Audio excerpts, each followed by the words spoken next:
మనము importance of price elasticity of demand గురించి తెలుసుకుంటాం. ధర డిమాండ్ వ్యాకోచత్వం యొక్క ప్రాధాన్యత గురించి తెలుసుకుంటాం. Price elasticity of demand importance తెలుసుకోవాలంటే డిమాండ్ ఇన్ఎలాస్టిక్గా ఎలాస్టిక్ అనేది ఫస్ట్ తెలుసుకోవాలి. ఇన్ఎలాస్టిక్ అంటే డిమాండ్లో తక్కువ చేంజెస్ వస్తాయి. ఎలాస్టిక్ అంటే డిమాండ్లో ఎక్కువ చేంజెస్ వస్తాయి. అలా అర్థం చేసుకోవాలంటే కొద్దిగా సబ్జెక్టు మనకి క్రిటికల్గా ఉంటుంది, కొద్దిగా అర్థం కాదు. దీని కొరకుగా లా ఆఫ్ డిమాండ్ పనిచేస్తే ఎలాస్టిక్, లా ఆఫ్ డిమాండ్ పని చేయకపోతే ఇన్ఎలాస్టిక్ అని చెప్పుకుంటే ఈ క్వశ్చన్ బాగా అర్థం అవుద్ది. Topic price elasticity of demand యొక్క ఇంపార్టెన్స్లో ఫస్ట్ మనకి ప్రైస్ డిటర్మినేషన్ అండ్ డిస్క్రిమినేషన్ ఉపయోగపడుతుంది. Useful to the government in declaring public utilities, useful to the finance minister, price support to the farm products. వీటికంతా కూడా ఎలాస్టిసిటీ ఆఫ్ డిమాండ్ అనేది మనకి యూజ్ఫుల్గా ఉంటుంది. First price determination and discrimination. Monopolist price నిర్ణయించేటప్పుడు elasticity of demand ఆధారంగా price నిర్ణయిస్తాడు. Price discrimination టైంలో కూడా మోనోపోలిస్ట్కి ఈ యొక్క ఎలాస్టిసిటీ ఆఫ్ డిమాండ్ అనేది యూజ్ఫుల్గా ఉంటుంది.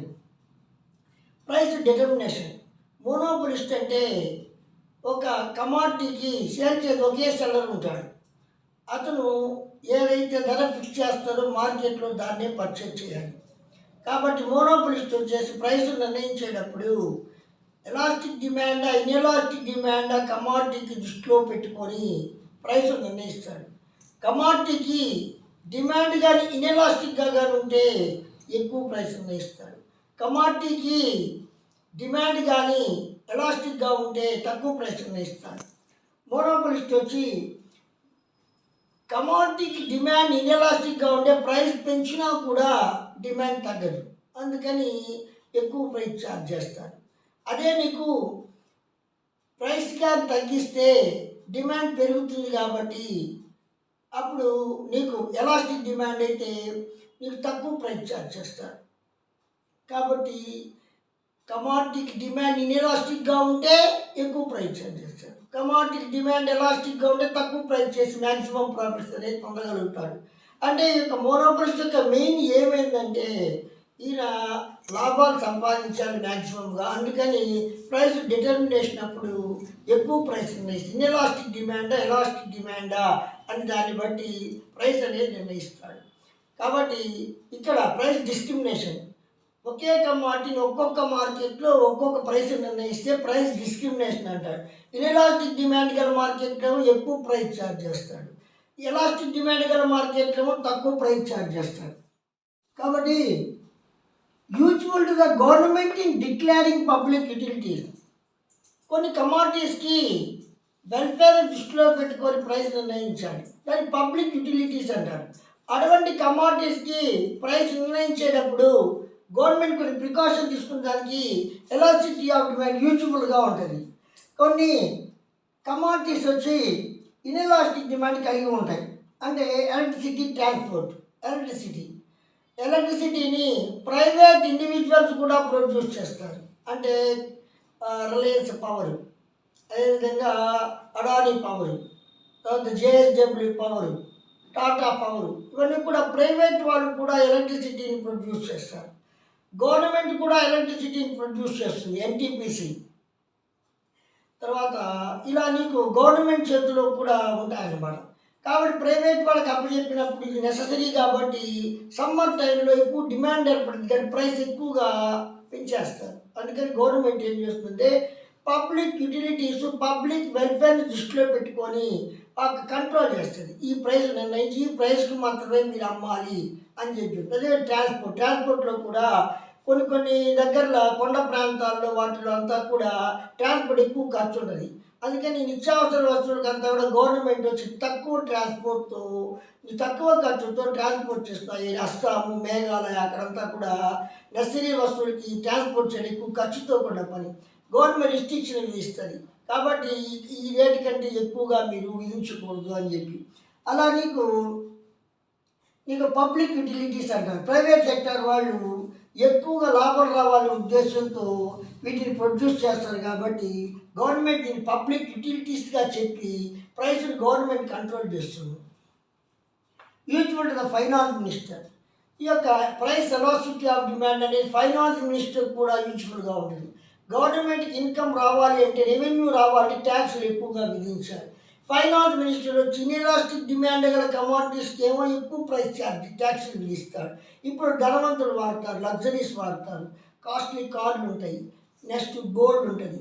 కాబట్టి వాటికంతా కూడా ప్రైస్ పెంచినా కూడా డిమాండ్ ఏం తగ్గదు, కొనేవాళ్ళు ఎట్టా కొంటారు. కాబట్టి వీటికి లగ్జరీస్ వస్తువులకి ఈ యొక్క ప్రైస్ అనేది నీకు ఇన్ఎలాస్టిక్ డిమాండ్ అనమాట. వాటికి ప్రైస్ ఎక్కువ ఛార్జ్ చేస్తారు.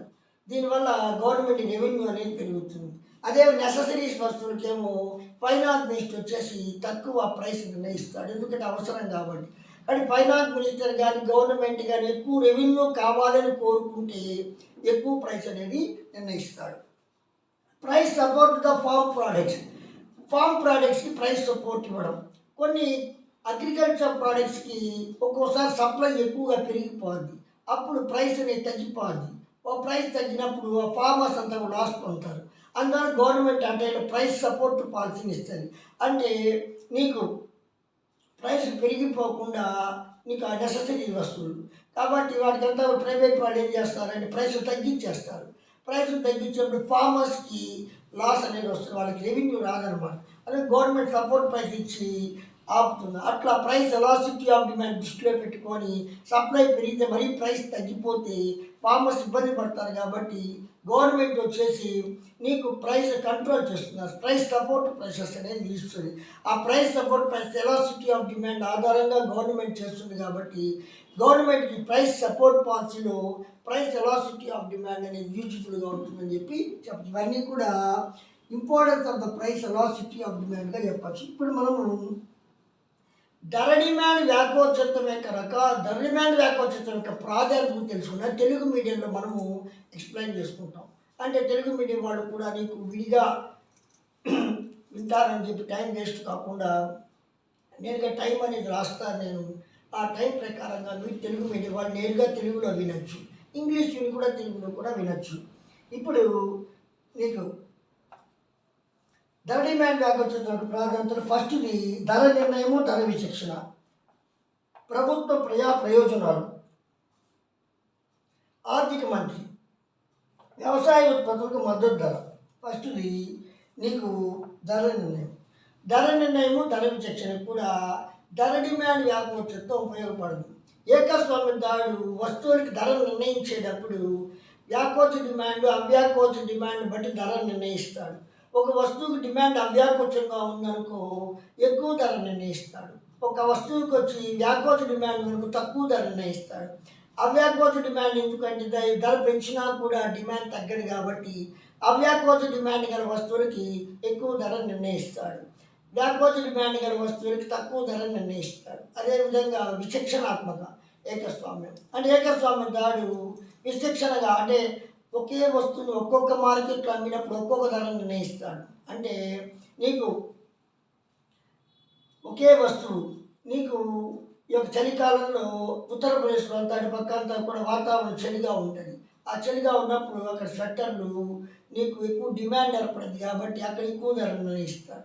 అదే మనకి ఇక్కడ ఈ సౌత్ ఇండియాలో ఈ యొక్క మన సౌత్ ఇండియాలో వచ్చేసి ఎండలు ఎక్కువగా ఉంటాయి, ఆ టైంలో ఎండలు ఉంటాయి కాబట్టి దాన్ని బట్టి ఇక్కడ తక్కువ ధర నిర్ణయిస్తాడు, అక్కడ ఎక్కువ ధర నిర్ణయిస్తాడు. అంటే ఆర్థిక యొక్క ఏకస్వామ్యం ధర విచక్షణ పాటించే వస్తువు ఒకటే కానీ ఒక్కో సమయం ఇప్పుడు మనకి దేశంలో అంతా కూడా ఒక వాతావరణం నెల్లూరు చెన్నైకి మాత్రం అక్టోబర్లో నీకు వానలు పడతాయి, మిగతా ఎవరికి పడవు. ఆ టైంలో మనకి ఆల్ అవుట్లు అంతా కూడా ఎక్కువ తక్కువ ధర ఆఫర్లు ఇస్తారు, అక్కడంతా కూడా ఆల్ అవుట్లు ఎక్కువ ధర నిర్ణయించుకుంటారు. కాబట్టి ఆ టైంలో అక్కడ నీకు చలి నీకు ఇక్కడ మనకి ఎక్కువ వానలు వస్తాయి కాబట్టి అక్టోబర్ నెలలో నవంబర్ నెలలో ఆల్ అవుట్కి మనకి ఎక్కువ ఆఫర్లు అక్కడంతా కూడా తగ్గిపోద్ది అనమాట. అలా నీకు వ్యాకోచ డిమాండ్ గల మార్కెట్ తక్కువ ధర నిర్ణయిస్తాడు, అవ్యాకోచ డిమాండ్ గల మార్కెట్ ఎక్కువ ధర నిర్ణయిస్తాడు.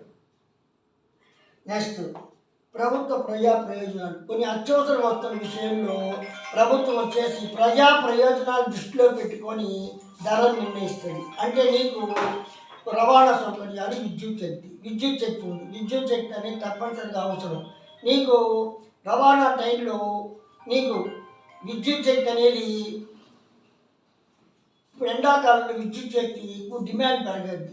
అప్పుడు ప్రైవేట్ వ్యక్తులు లాభాలను దృష్టిలో పెట్టుకొని వస్తువులను ఉత్పత్తి చేస్తారు. ఆ లాభాలు దృష్టిలో పెట్టుకోవాలంటే ఇప్పుడు టాటా పవర్ ఉంటుంది, రిలయన్స్ పవర్ ఉంటుంది, అదే అడానీ పవర్ ఉంటుంది, జేఎస్డబ్ల్యూ పవర్ ఉంటుంది. వీళ్ళు ఏం చేస్తారంటే ఎక్కువ ధరను పెంచేదానికి అవకాశం ఉంది. అప్పుడు గవర్నమెంట్ నియంత్రణ చేస్తుంది. ఎక్కువ ధరను పెంచకుండా ప్రభుత్వం నియంత్రణ చేస్తుంది. కాబట్టి డిమాండ్ యొక్క వ్యాకోచత్వాన్ని బట్టి ప్రజా ప్రయోజనాలు దృష్టిలో పెట్టుకొని ప్రైవేట్ వ్యక్తులు ఎక్కువ ధరకు అమ్మకుండా ధరను నీకు నియంత్రణ చేస్తుంది. అట్లా వ్యాకోచ డిమాండ్ అనేది ప్రజా ప్రయోజనాలు దృష్టిలో పెట్టుకొని ప్రభుత్వం వచ్చి నియంత్రణ చేస్తుంది.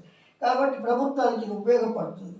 అదేవిధంగా నీకు ఆర్థిక మంత్రికి ఈ యొక్క డిమాండ్ వ్యాకోచాన్ని బట్టి, డిమాండ్ వ్యాకోచత్వాన్ని బట్టి ధరలను ట్యాక్సులు విధిస్తాడు. ప్రభుత్వానికి రాబడి కావాలంటే డిమాండ్ వ్యాకోచాన్ని దృష్టిలో పెట్టుకుంటారు. విలాస వస్తువులకి